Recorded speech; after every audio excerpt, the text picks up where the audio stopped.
નમસ્તે વિદ્યાર્થી મિત્રો, લાસ્ટ લેક્ચરમાં તમે જોઈ ગયા પ્રથમ ક્રમની પ્રક્રિયા આધારિત દાખલાઓ. એના આગળના લેક્ચરમાં આપણે વાયુમય કલા આપેલી હોય તો પ્રથમ ક્રમની પ્રક્રિયાનો વેગ અચળાંક કઈ રીતે શોધી શકાય વિશે શીખી ગયા.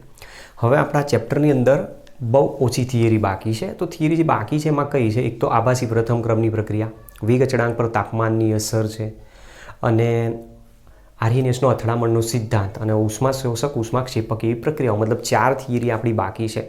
બરાબર, આપણે બધી થિયરી કવર કરવાની છે, કારણ કે બધી થિયરીમાંથી ગમે ત્યાં તમારા એન્ટ્રન્સ એક્ઝામમાં દાખલાઓ MCQ સ્વરૂપે પૂછાતા હોય છે. તો જે હવે તમારા સ્વાધ્યાયમાં દાખલાઓ બાકી છે એ આપણી જે થિયરી બાકી છે એમાંથી જ પૂછાતા હોય છે. એમાં વેગ અચળાંક પર તાપમાનની અસરના રિલેશન જે સમજાવવાનો છે, આપણે જે ઇક્વેશન તારવવાનું છે એના પરથી બધા દાખલા બાકીના આપેલા છે. તો આપણે એ થિયરી આજે કવર કરવાનો પ્રયત્ન કરીએ. એટલે આજનો આપણો જે લેક્ચર છે એમાં એક આભાસી પ્રથમ ક્રમની પ્રક્રિયા અને વેગ અચળાંક પર તાપમાનની અસરના આધારે જે આપણને એક થિયરી સમજાવેલી છે, જેના પરથી દાખલા આપણે સમજવાના છે, એ થિયરી પૂરી કરીશું. બરાબર, પછીના લેક્ચર્સમાં આપણે એના બધા એક્ઝામ્પલ્સ પૂરા કરી નાખીએ, ત્યાર પછી બાકીની થિયરી જે 2 રહી જશે એ પૂરી કરી નાખીશું. ચલો, તો આજનો આપણો જે ટોપિક છે એમાં સૌથી પહેલાં જે પ્રશ્ન છે, આભાસી પ્રથમ ક્રમની પ્રક્રિયા.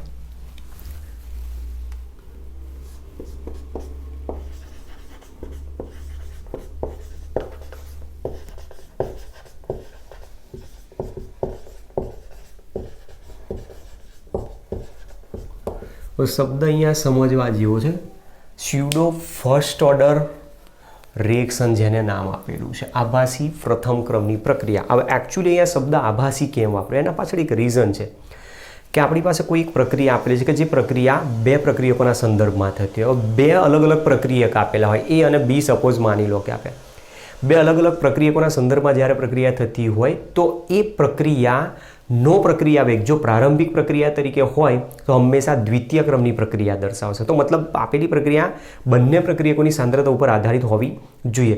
પણ કોઈક એવું રીઝન અહીંયા સમજાવે છે વૈજ્ઞાનિકો, સાયન્ટિફિકલી પ્રાયોગિક રીતે એ પ્રૂવ કરે છે કે આપેલી પ્રક્રિયા એ દ્વિતીય ક્રમની નથી પણ પ્રથમ ક્રમની છે. એટલે આપણને એવો પહેલાં ભાસ થયો કે પ્રક્રિયા દ્વિતીય ક્રમની હોવી જોઈએ, પણ એકચ્યુઅલી નીકળે તો પ્રક્રિયા પ્રથમ ક્રમની. એના પરથી નામ આપેલું છે આભાસી પ્રથમ ક્રમની પ્રક્રિયા. મતલબ કોઈ પ્રક્રિયા 2 જુદા જુદા પ્રક્રિયકોના સંદર્ભમાં પ્રથમ ક્રમની છે. જુદા જુદાના સંદર્ભમાં કહું છું. સપોઝ માની લો કે દાખલા તરીકે આપણી પાસે એક રિએક્શન છે જેમાં પ્રક્રિયક A અને B વચ્ચે પ્રક્રિયા થાય છે અને નિપજ મળે છે. તો મતલબ પ્રક્રિયક Aના સંદર્ભમાં પ્રક્રિયા પ્રથમ ક્રમની, પ્રક્રિયક Bના સંદર્ભમાં પણ પ્રક્રિયા પ્રથમ ક્રમની કહી શકાય. પણ જ્યારે બંનેના સંદર્ભમાં જો ગણતરીમાં લેવામાં આવે તો આપેલી પ્રક્રિયાનો પ્રક્રિયા વેગ is proportional to concentration of A into concentration of B તરીકે મળે. therefore પ્રક્રિયા વેગ બરાબર K into concentration of A into concentration of B, જે તમને દર્શાવે છે કે આપેલી પ્રક્રિયા દ્વિતીય ક્રમની છે. પણ હવે અહીંયા શું કહેવા માંગે છે કે સપોઝ માની લો કે 2 પ્રક્રિયકમાંથી કોઈ એક પ્રક્રિયકની સાંદ્રતા ખૂબ ઓછી છે. ધ્યાન રાખજો, અહીંયા ધારો કે A અને B માંથી પ્રક્રિયક A ની સાંદ્રતા B કરતાં ખૂબ ઓછી છે. હવે આવું જ્યારે આપેલું હોય ત્યારે તમારે ખાસ ધ્યાન રાખવાનું. માની લો કે A ની સાંદ્રતા તમને આપેલી છે, સપોઝ A ની સાંદ્રતા 0.01 મોલર છે અને B ની સાંદ્રતા સપોઝ માની લો કે તમને 55.55 મોલર આપી, જે આપણે ઓલરેડી H2O ની સાંદ્રતા અહીંયા મેં દર્શાવી છે. મતલબ H2O અહીંયા એક દ્રાવક તરીકે વાપરેલો છે. તો અહીંયાથી હું પછી સમજાવું છું તમને શું કહેવા માંગુ છું આમાં. તો અહીંયા આપણી પાસે એવું કીધું છે કે પ્રક્રિયા જે લીધી છે, પ્રક્રિયામાં 2 પ્રક્રિયકોની સાંદ્રતા અલગ અલગ રાખી, જેમાં પ્રક્રિયક એની સાંદ્રતા B કરતાં ખૂબ જ ઓછી છે, જેને તમે કહી શકો છો concentration of A is very very very very less than concentration of B આપેલો છે. તો આપણે આના ઉપરથી જો પ્રક્રિયાનો વેગ ગણવાનો પ્રયત્ન કરીએ તો અહીંયા ઘટના શું બનશે કે પ્રક્રિયક A અને B વચ્ચે જ્યારે પ્રક્રિયા થશે તો પ્રક્રિયક A સાથે બીના કેટલી સાંદ્રતા પ્રક્રિયામાં ભાગ લેશે? 0.01 મોલર. તો મતલબ ધેરફોર પ્રક્રિયા બાદ બીની સાંદ્રતા બરાબર 55.55 ઓછા 0.01 બરાબર 55.54 મોલર જેટલી થાય, જે એપ્રોક્સિમેટ તમે કહી શકો છો 55.55 મોલર જ છે, મતલબ કે એની સાંદ્રતામાં કોઈ ફેરફાર થતો નથી. તો સાંદ્રતા પ્રક્રિયા દરમિયાન કેવી ગણી શકાય? અચળ ગણી શકાય. તો સાયન્ટિસ્ટોએ આ વસ્તુ પહેલાં અહીંયા વિચારી કે કોઈક એવી પ્રક્રિયાઓ આપેલી છે કે જેમાં પ્રક્રિયકો કેટલા ભાગ લે છે? 2 જ ખાલી, 2 થી વધારની વાત નથી કરતા આપણે અત્યારે, બરાબર? કે 2 પ્રક્રિયકો એની અંદર ભાગ લે છે. હવે એ દરમિયાન કોઈ એક પ્રક્રિયકની સાંદ્રતા ખૂબ ઓછી છે અને બીજા પ્રક્રિયકની સાંદ્રતા ખૂબ વધારે છે. તો જે પ્રક્રિયકની સાંદ્રતા વધારે છે એ જ્યારે ઓછી સાંદ્રતા ધરાવતા પ્રક્રિયક સાથે પ્રક્રિયા કરે છે તો એની સાંદ્રતામાં જે ફેરફાર થાય છે એ ફેરફાર બહુ જ લગભગ સૂક્ષ્મ ફેરફાર છે, જેને તમે ઇગ્નોર કરી શકો, જેના કારણે કહી શકાય કે અહીંથી બીની સાંદ્રતા લગભગ અચળ જોવા મળે છે. તો ધેરફોર આપેલી પ્રક્રિયામાં જો બીની સાંદ્રતાને અચળ તરીકે દર્શાવતા હો તો કે ઇન્ટુ બી છે કોન્સ્ટન્ટ કહી શકાય, મતલબ કે ઇન્ટુ બી બરાબર બંને શું છે? અહીંયા અચળ છે. તો નવો પ્રક્રિયાનો વેગ માત્ર કોના ઉપર ડિપેન્ડેડ થઈ જશે? તો માત્ર ને માત્ર પ્રક્રિયક એની સાંદ્રતા ઉપર ડિપેન્ડેડ થઈ જાય. હવે આ જે અચળ છે એની જગ્યાએ મારે અહીંયા મૂકવો છે તો સપોઝ માની લો કે અહીંયા હું કે ડેશ તરીકે અચળાંક મૂકી દઉં, જે દર્શાવે છે કે આપેલી પ્રક્રિયાનો વેગ માત્ર એની સાંદ્રતા ઉપર જ આધારિત છે. તો આપેલી પ્રક્રિયા કયા ક્રમની કહી શકાય? પ્રથમ ક્રમની પ્રક્રિયા. જ્યારે અહીંયા શું બતાવે છે કે આપેલી પ્રક્રિયા દ્વિતીય ક્રમની છે, પણ જ્યારે અહીંયા એવું કહે છે કે પ્રક્રિયકો 2 જુદી જુદી સાંદ્રતા ધરાવતા છે, જેમાંથી એક પ્રક્રિયકની સાંદ્રતા ખૂબ જ ઓછી અને બીજાની સાંદ્રતા ખૂબ વધારે, તો વધુ સાંદ્રતા ધરાવતા પ્રક્રિયકની સાંદ્રતા લગભગ પ્રક્રિયા દરમિયાન બહુ જ ઓછો ફેરફાર થશે, લગભગ અચળ રહે છે. તો એની અચળ સાંદ્રતાને જો ઇગ્નોર કરવામાં આવે તો પ્રક્રિયા માત્ર ને માત્ર ઓછી સાંદ્રતા ધરાવતા પ્રક્રિયકની સાંદ્રતા ઉપર જ આધારિત ગણી શકાય. તો મતલબ આપેલી પ્રક્રિયા માત્ર એની સાંદ્રતા પર આધારિત હોવાથી આ પ્રક્રિયા આભાસી પ્રથમ ક્રમની પ્રક્રિયા છે એવું તમે કહી શકો છો. દાખલા તરીકે, ઉદાહરણ તરીકે એસ્ટરનું જળ વિભાજન, સુક્રોઝનું વ્યુત્ક્રમણ,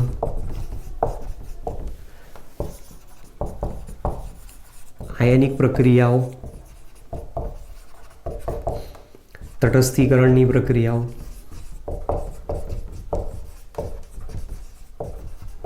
બરાબર? આ બધી તમને જે આપેલી છે આભાસી પ્રથમ ક્રમની પ્રક્રિયા, એમાં મોટા ભાગે આપણે આ 2 ખાસ પૂછાતી હોય છે. કદાચ ચલો માની લો કે આ તમારે કોઈ જગ્યાએ નથી આવતી તો આને ઇગ્નોર કરી દો.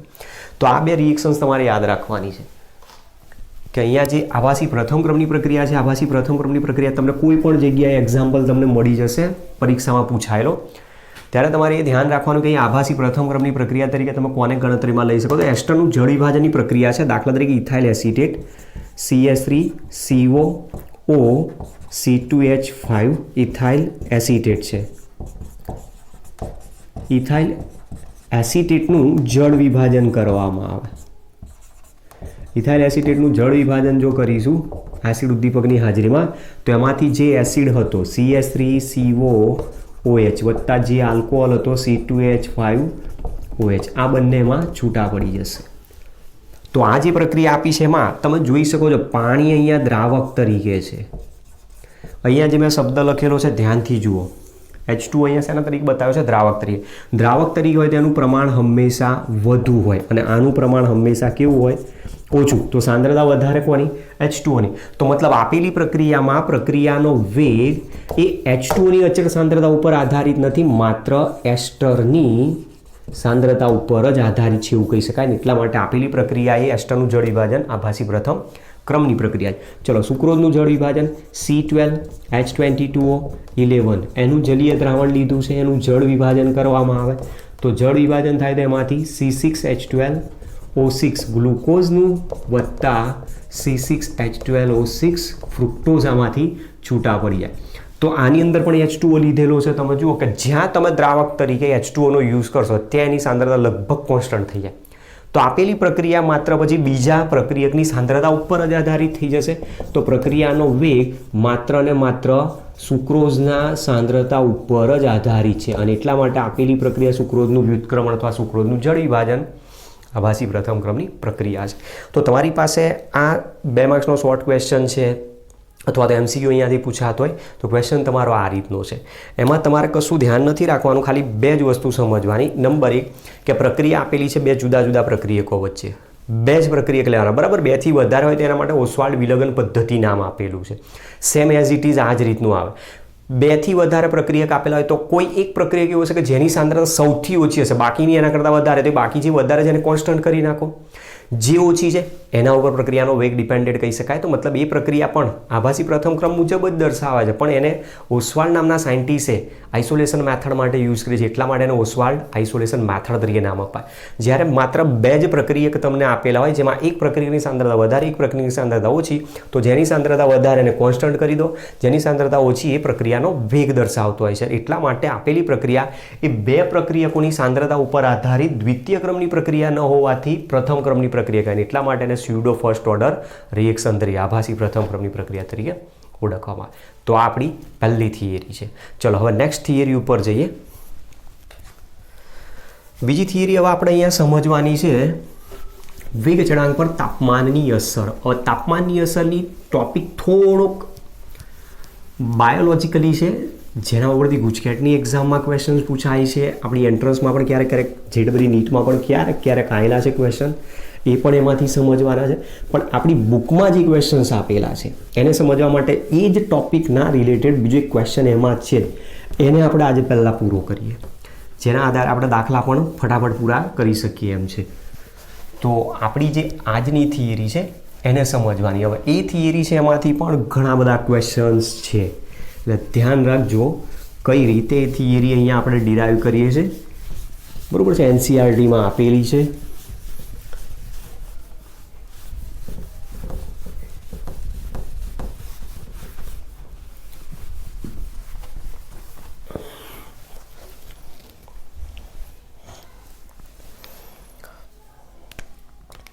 હવે જે પ્રશ્ન છે એ પ્રશ્ન આ રીતનો છે. અત્યારે અહીંયા બતાવું છું વેગ અચળાંક પર તાપમાનની અસર.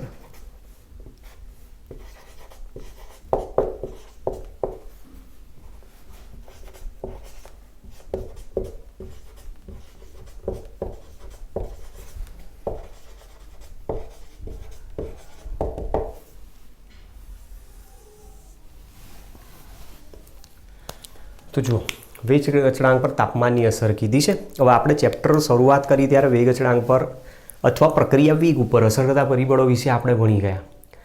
તો એમાં આપણે એવું સમજાયા હતું ત્યાં કે કોઈપણ રાસાયણિક પ્રક્રિયાનો વેગ, એ રાસાયણિક પ્રક્રિયાનો વેગ તાપમાનના વધારા સાથે વધે, તાપમાનના ઘટાડા સાથે ઘટતો હોય છે. ક્લિયર? તમે રાસાયણિક પ્રક્રિયા વેગ સમીકરણ લખો છો, પ્રક્રિયા વેગ is equal two k into concentration of એ. તો જો પ્રક્રિયા વેગ વધારે હશે તો કેની વેલ્યુ વધારે હશે, જો પ્રક્રિયા વેગ ઓછો હશે તો કેની વેલ્યુ ઓછી હશે. તો એ પણ તમે કહી શકો કે જેમ તાપમાન વધે એમ વેગ અચળાંકનું મૂલ્ય વધશે, જેમ તાપમાન ઘટે એમ વેગ અચળાંકનું મૂલ્ય ઘટે. તો વેગ અચળાંક પર તાપમાનની અસર કઈ રીતે થાય છે એના વિશેની માહિતી સૌથી પહેલાં આર્હેનિયસ નામના વૈજ્ઞાનિકે એનો અભ્યાસ કરીને સમજાય. એના પરથી આર્હેનિયસે એક આખું ઇક્વેશન આપી દીધું. એ ઇક્વેશનનો ઉપયોગ કરીને આપણે અહીંયા જે થિયરી સાબિત કરવાનું છે, સૂત્ર એ સમજવાનું. તો જુઓ, આપણો જે ક્વેશ્ચન છે, એકચ્યુઅલી ક્વેશ્ચન આ છે. આમાં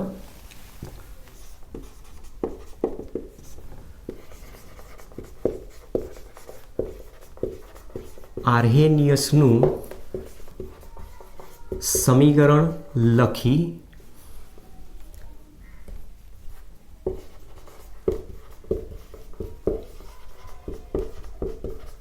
તેમાં આવતા પદો સમજાવી તેના દ્વારા સક્રિયકરણ ઉર્જા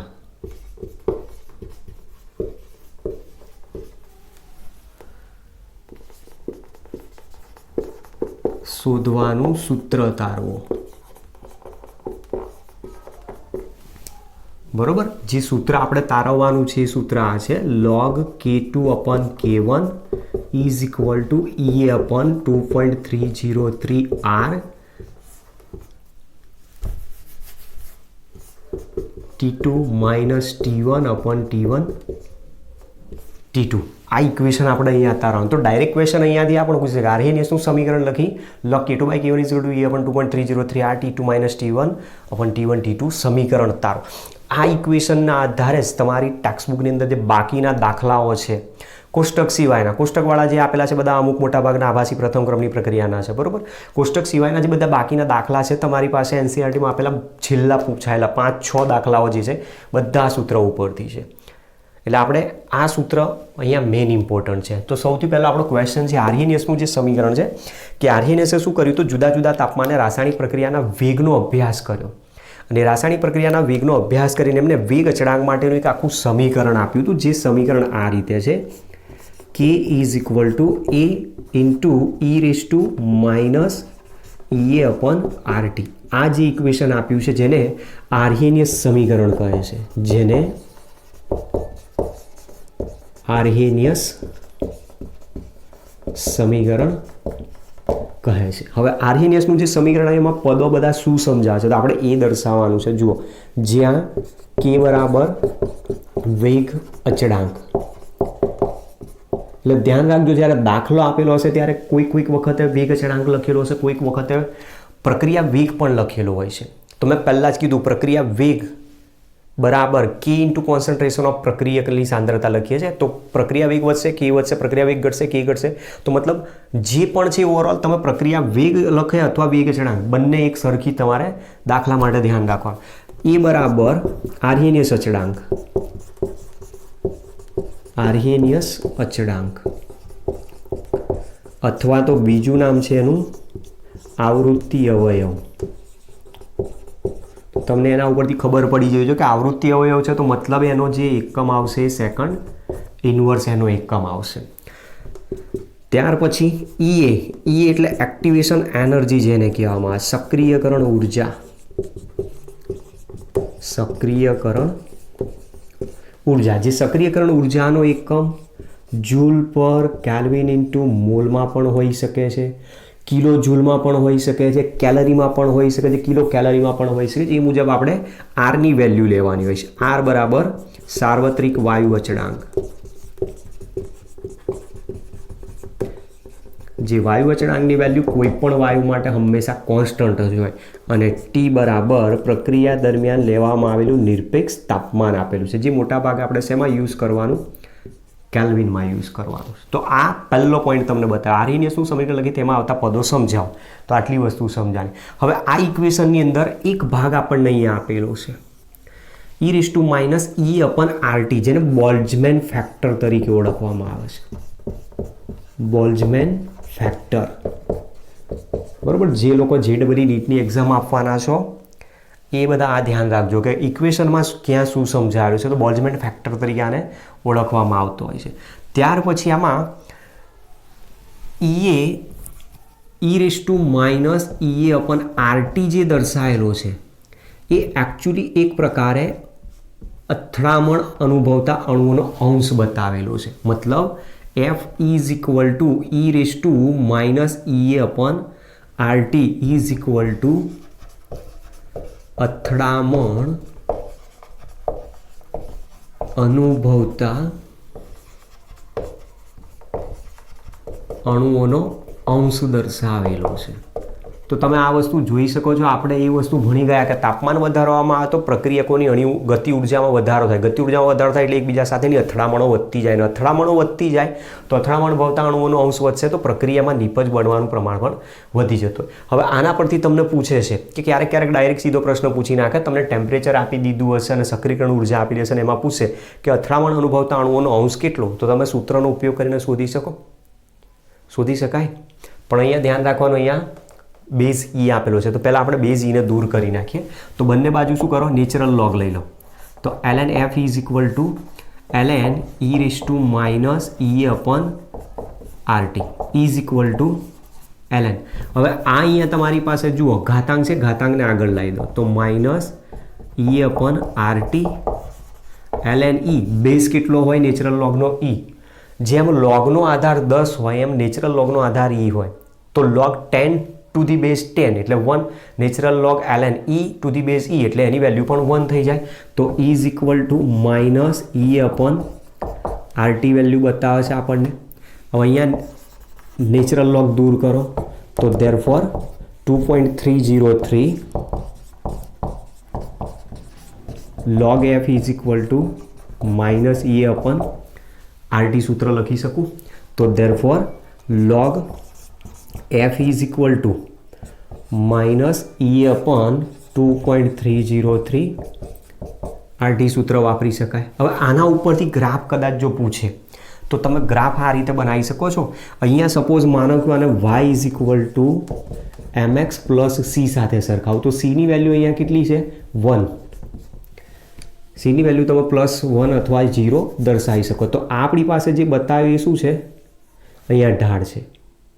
તો y is equal two mx plus c સાથે જો સરખાવશો તો અહીંયા આટલો તમને ઢાળ મળે। તો જે ગ્રાફ આવશે એ ગ્રાફ કોનો આવવો જોઈએ log f વિરુદ્ધ 1/t નો ગ્રાફ।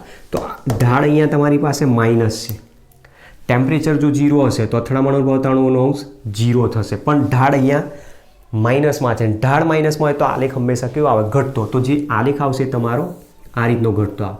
જેનો તમે અહીંયાથી ઢાળ શોધી નાખો તો ઢાળની વેલ્યુ તમને કેટલી મળશે માઇનસ E/2.303 R જેટલી વેલ્યુ મળે। આના ઉપરથી તમને સક્રિયકરણ ઉર્જા શોધવાનું કહી શકે તો એ પણ આપણે શોધી શકીએ। જોઈએ છે પછીની નેક્સ્ટ થિયરીમાં આગળ। હવે આના પરથી એફને સૂત્ર કરતા બનાવો। Therefore F is equal two NT log of minus E/2.303 RT। તો therefore F is equal two NT logનો આધાર આપણે 10 રાખીએ છીએ તો 10⁻⁻ E/2.303 RT। આ સૂત્રનો ઉપયોગ કરીને તમે અથડામણ અનુભવતા અણુઓનો અંશ સરળતાથી શોધી શકો છો। તો બરાબર, તો આ તમારી પાસે જે ઇક્વેશન આવ્યું છે એ ઇક્વેશન તમારે ખાસ ધ્યાન રાખવાનું છે। ગમે ત્યાં તમને આવો MCQ મળી જશે, તમે શોધી નાખજો તમારી રેફરન્સ બુકમાંથી અને જવાબ શોધવા માટે તમે આનો ઉપયોગ કરો।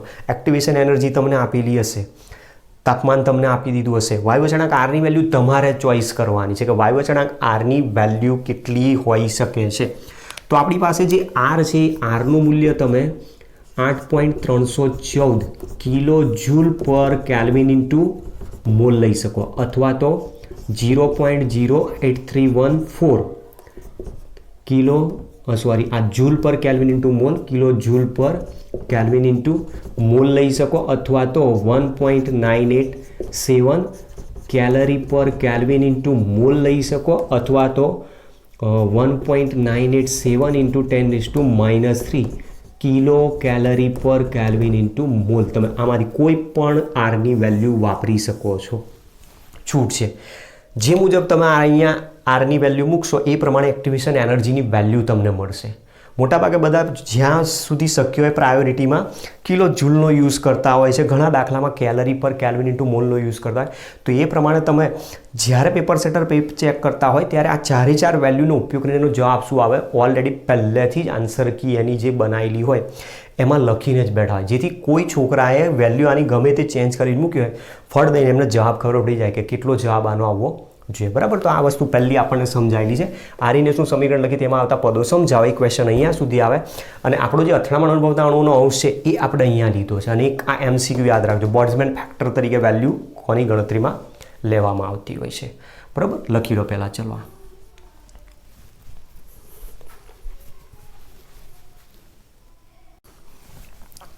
જુઓ, હવે આપણું જે આર્હેનિયસનું ઇક્વેશન છે એ સમીકરણ આ રીતે આપેલું હતું K is equal to A into e⁻⁻RT।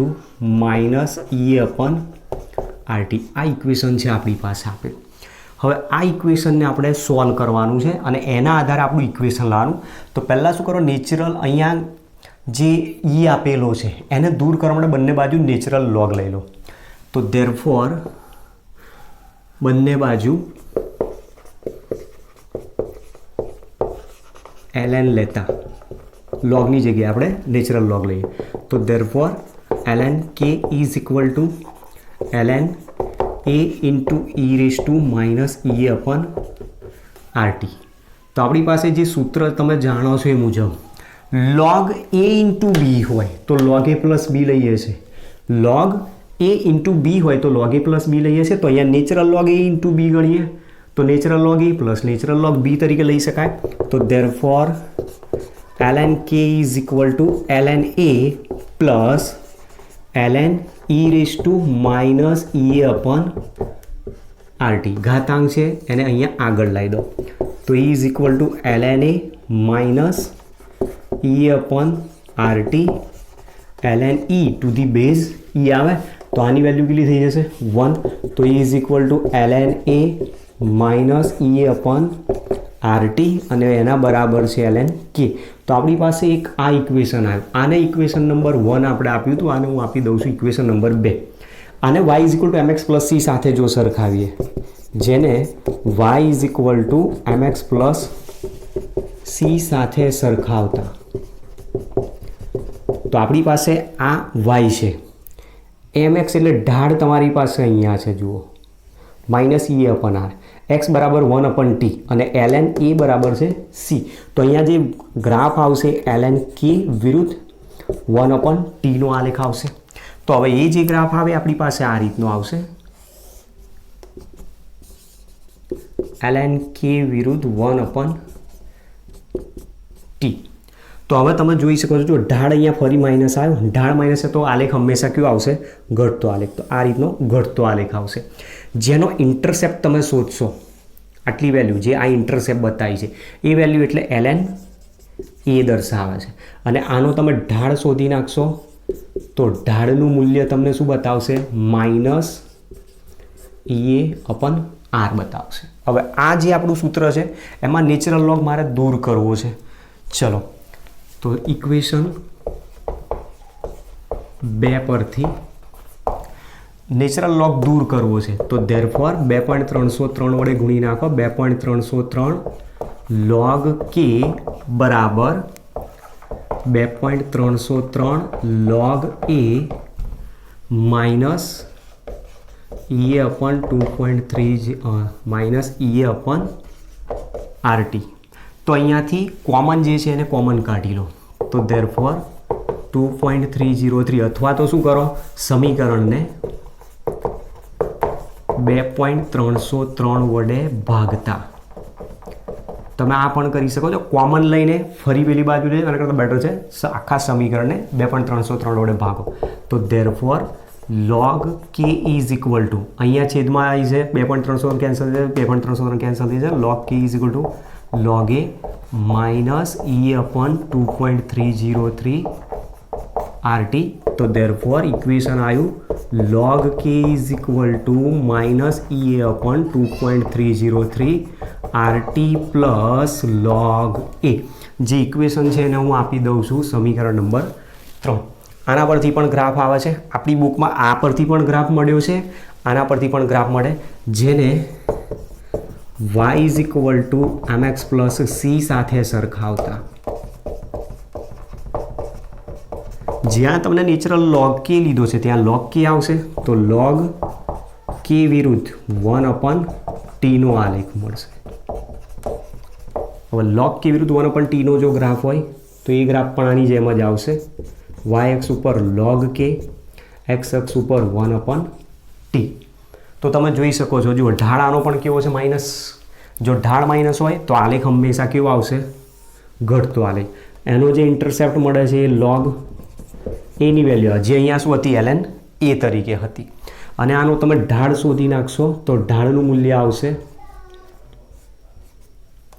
Slope is equal two ઢાળ બતાવે છે અહીંયા માઇનસ ea અપન 2.303 r હવે આના ઉપરથી ક્વેશ્ચન પૂછાતો હોય છે તમને ઢાળનું મૂલ્ય આપી દીધું હશે બરાબર ધ્યાન રાખજો ઢાળનું મૂલ્ય તમને આપી દીધું હશે પ્રક્રિયા માટે અને કીધું હશે સક્રિયકરણ ઉર્જા શોધો સર આવું તો ભણ્યા પણ કોઈ જગ્યાએ આવતું જ નથી રિલેશન ક્યાંય નથી આવતો અહીંયા ગ્રાફ ઉપર ધ્યાને સૂત્ર કરતા બનાવો therefore activation energy is equal two આખું પદ માઇનસ સાથે આ બાજુ લાવી દો તો minus 2.303 into R into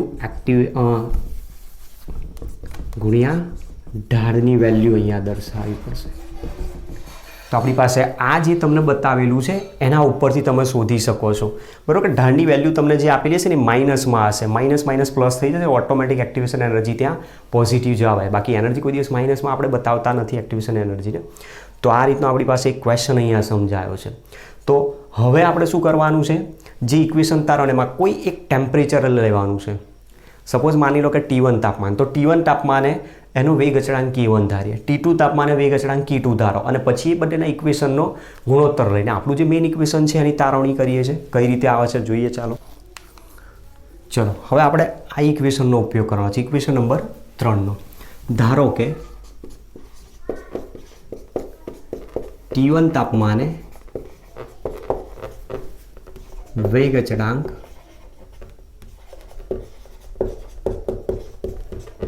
K1 અને T2 તાપમાને વેગ અચળાંક K2 છે. તો આપણે ઇક્વેશન લખી શકીએ therefore log K1 is equal to minus EA upon 2.303 RT1 plus log A. આ એક ઇક્વેશન આવશે જેને આપી દઉં છું નંબર 4, અને એ જ પ્રમાણે log K2 is equal to minus EA upon 2.303 RT2 plus log A. આને આપી દઉં નંબર 5. હવે આપણું જે ઇક્વેશન છે log K2 by K1 છે. log A upon B, log A minus log B. તો અહીંયા એ જ યુઝ કરો. 5માંથી 4ને બાદ કરો, ઇક્વેશન 5 minus 4 લેતા. therefore log K2 minus log K1 is equal to minus EA upon 2.303 RT2 plus log A, અને એમાંથી આ બાદ કરવાનું છે, તો minus EA upon 2.303 RT1 plus log A.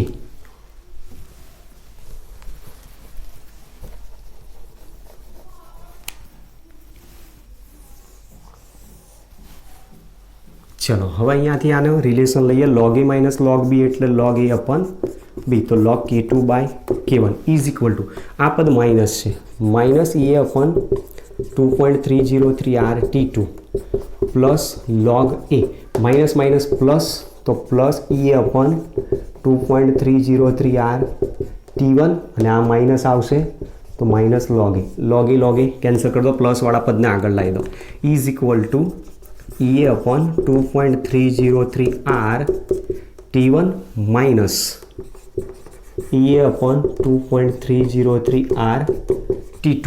તો EA upon 2.303 R કોમન છે, કોમન કાઢી લઈએ અહીંયાથી.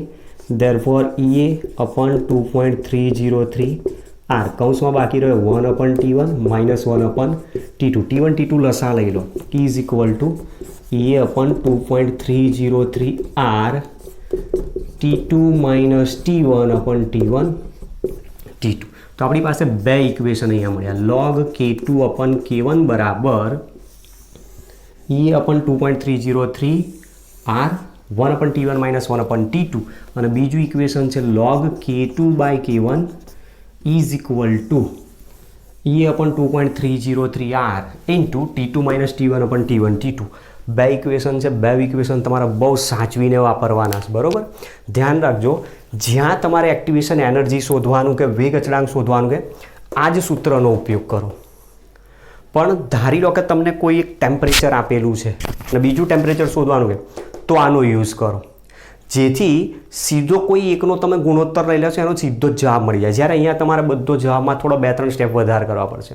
સાથે સાથે બીજું એક કે જ્યારે કોઈ ટેમ્પરેચર તમને એવું ઇન્ફાઇનાઇટ ટેમ્પરેચર તમને આપેલું હોય, કોઈ એક ટેમ્પરેચર T1 યા T2, મતલબ કે Tની વેલ્યુ તમને સપોઝ T1 બરાબર ઇન્ફાઇનાઇટ આપેલી છે, તો બીજું ટેમ્પરેચરની જરૂર પડે ત્યારે તમે આનો યુઝ કરો.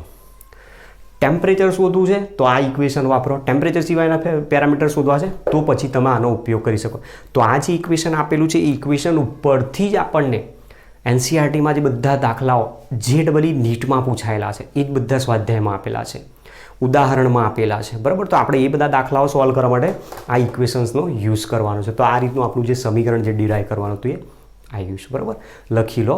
અને હવે પછી જે આપણો નેક્સ્ટ લેક્ચર આવશે, નેક્સ્ટ લેક્ચરમાં આપણે આના રિલેટેડ જે બધા એક્ઝામ્પલ્સ છે એ એક્ઝામ્પલ્સને પહેલાં પૂરા કરી દઈશું, પછી બાકીની જે થિયરી છે વેગ અચળાંક પર તાપમાનની અસર, આરએનએસનો અથડામણનો સિદ્ધાંત, એ પછી લઈ લઈશું. ઓકે, તો મળીએ નેક્સ્ટ લેક્ચરમાં.